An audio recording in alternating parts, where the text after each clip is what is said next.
What's up guys, welcome back to another video. Today we're going to be talking about the Viltrox DC-550 light monitor. So I picked up this monitor a few days ago because A, I wanted another monitor, and B, I wanted to have the touchscreen feature. So I've worked with the Field World 4K monitor and it's great. You know, it does what it needs to do, but my problem was that I touched the screen to focus a lot and that didn't have that feature.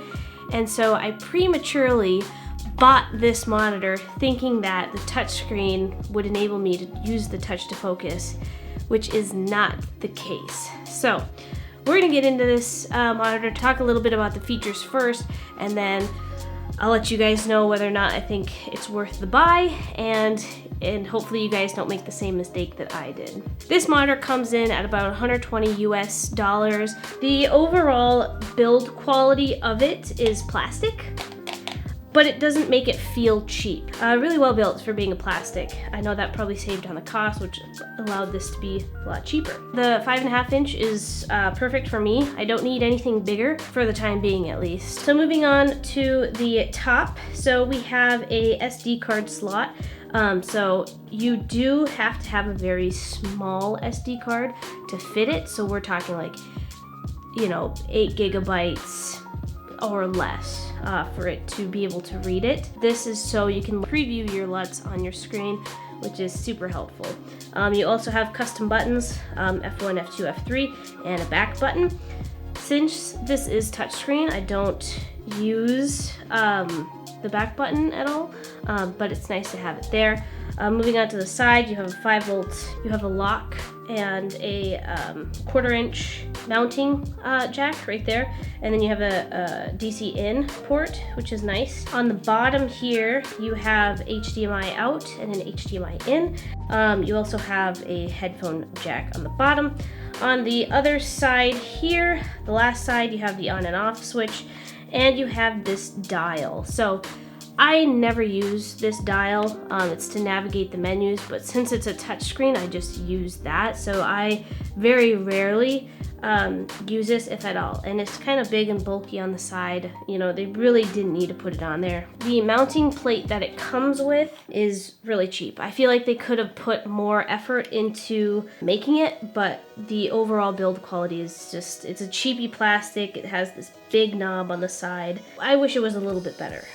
But like I said, it was $120, so you get what you pay for. Moving on to the back here, it doesn't have an in-body fan.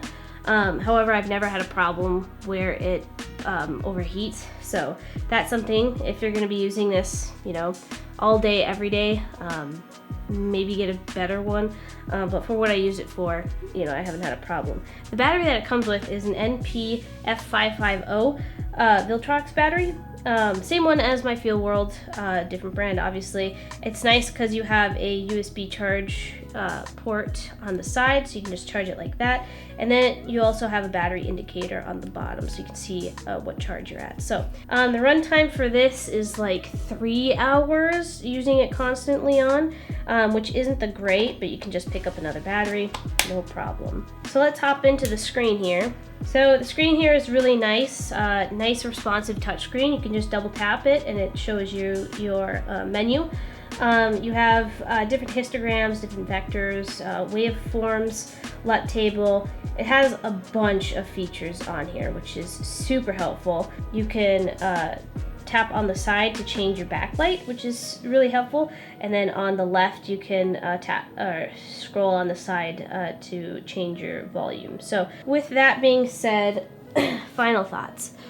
What do I think about this monitor? I think it's a great monitor for the price, $120. You get a touchscreen, it's 5.5 inches. It's great to see. You can load up your LUTs. The one downside that it doesn't have, that I wish it had, the reason why I bought it, because I thought it did have, was the touch to focus. It unfortunately does not have that. So I will have to buy another monitor that does have that touch to focus, because it's helpful when you're filming and you can just touch the screen up here instead of having to flip out your screen and touch whatever you want to focus on the little screen that the camera comes with. So I recommend this to anybody who's looking to get a monitor. Maybe if you're going for a little bit more professional, a little bit more higher scaled productions, maybe not get this one. Maybe invest in a Atomos monitor, but or a Pro, or the Pro version of this. But those are my thoughts. Let me know in the comments what you guys think, if you guys are gonna buy it, and any other questions that you have. Thank you guys so much for watching this video, and we'll see you in the next one.